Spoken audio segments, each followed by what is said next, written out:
Hi everyone, so today I'm going to be making a second video explaining synesthesia and my reactions a little bit more, because the last video that I made got a really good reaction. It's had loads of views and loads of comments, and I honestly love talking about synesthesia because not a lot of people know what it is or like to talk about it or understand it very well. So when I come across people who do like talking about it and are interested when I mention it, I absolutely love that. I could talk about this for days and days on end, so here I am making another video.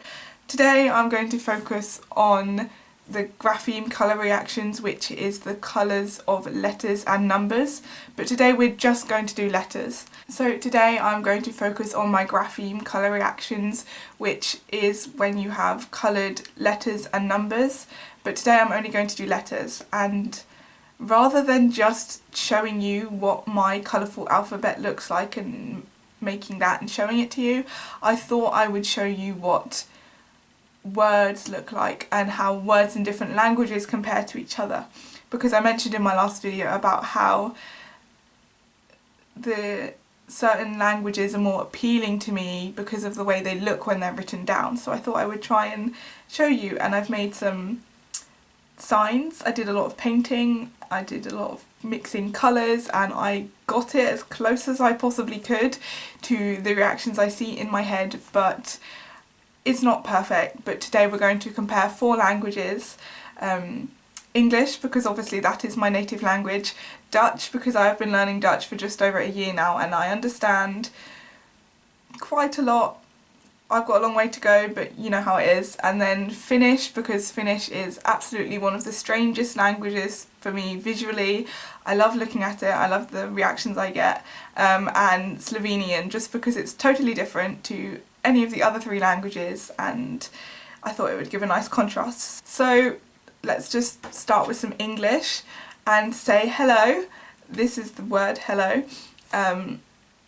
Obviously you can see there's like brown and there's yellow. A lot of the letters in my alphabet are variations of brown or yellow, but all of the letters you will see today are slightly different. No one colour is the same. A lot of people ask me why I decided to learn Dutch over all the other languages I could have chosen, and there are a couple of reasons, but one of them is lots of the words are very, very similar to English, as you can see here with hello, that came out funny, you know what I mean. It's basically the same word but with an A instead of an E, and it's interesting here, we should note that the A is red, my A is red, and it has been found that a lot of people with synesthesia and grapheme colour reactions have red A's. Like, everybody has a different colour alphabet, but red A's seem very, very common, so that's interesting. I share that. In Dutch, it is more common for the same letter to be repeated. For example, for 2 E's to be next to each other in a word, or 2 N's or 2 A's, you know, that's just the way they spell their words, and that's not as common in English. So that was one of the things I noticed almost straight away when I started learning, and I'm going to attempt to show you what that looks like in terms of synesthesia. So this is my name is in English. I should just point out that this I only outlined it in black because the letter I is, to me, both black and white at the same time, almost like a holograph. If you move it, it changes, but it's the same thing. It's 2 things at the same time, which I don't really understand, but that's the way it is.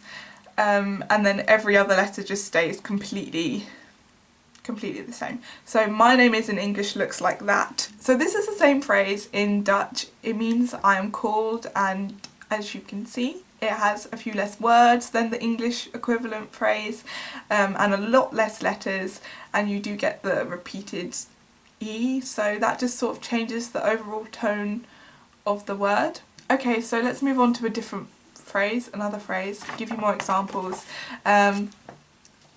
I love you. For such a cute, I suppose, and meaningful saying, the colours are a little bit boring. It's sort of a darker colour palette than other words in my vocabulary.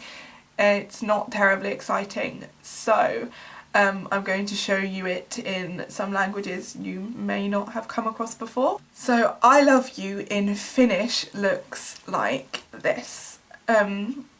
Generally speaking, Finnish words are a lot longer than English ones, and I think that's one of the things that makes them so interesting to me, because, you know, you can just see there's so much more to look at from a synesthesic point of view.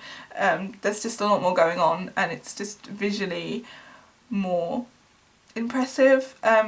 One small thing to note, I think this is the only example I have of any kind of accent, is this A, I don't know what the technical name for it is, but the dots above it are black, and then the A of course stays the same as any other regular A, but because of the dots, for some reason they blur together and the A will be a slightly darker shade or blend in with the dots, as you can tell. That A actually makes me laugh so much because I think it looks like it's yelling at the rest of the word. It looks like an angry alien, and like I said, I'm not an artist. I drew these by hand, I have no idea why, and then I painted them, and some of them didn't go fantastically. But yes, that is I love you in Finnish. So to make another comparison, this is I love you in Finnish. No, it's not. We've just had that. This is Slovenian. This is I love you in Slovenian. Which is obviously from a completely different part of Europe, and it just looks very different. It's an entirely different colour palette, and yeah, I like it. I think it looks pretty. I've looked at my pile and I realised there are a couple of cards and examples that I've forgotten to show you. So going back a couple of stages, this is my name is in Finnish, as you can see.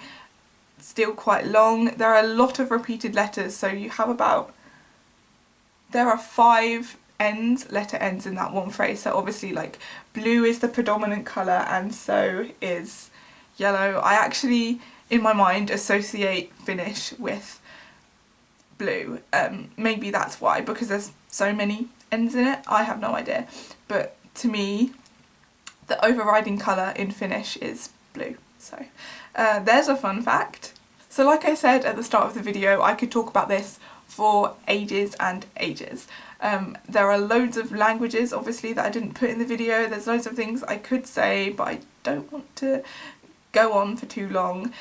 If you do have a question, please leave me a comment or tweet me. Tweeting me would probably be the better idea, because I noticed on my last video I got quite a few comments and even some people asking if I would be part of their research, but for some reason YouTube wouldn't let me reply to the comments or contact the people to say that I was interested or answer their question, and that was super frustrating because I want to talk about this. So if you have something to say, if you're a synesthete as well, then I would love to get in touch. Just leave a comment, tweet me, and I will get back to you. So I have one more phrase to compare for you, one more little word to show you, and that is goodbye. This is obviously the English form, but we can also say it in Slovenian. I assume that this word is pronounced adio, so adio, and thank you for watching. Like I said, if you have any questions or you want to know anything else about synesthesia, please get in touch. Thank you for watching, and adio.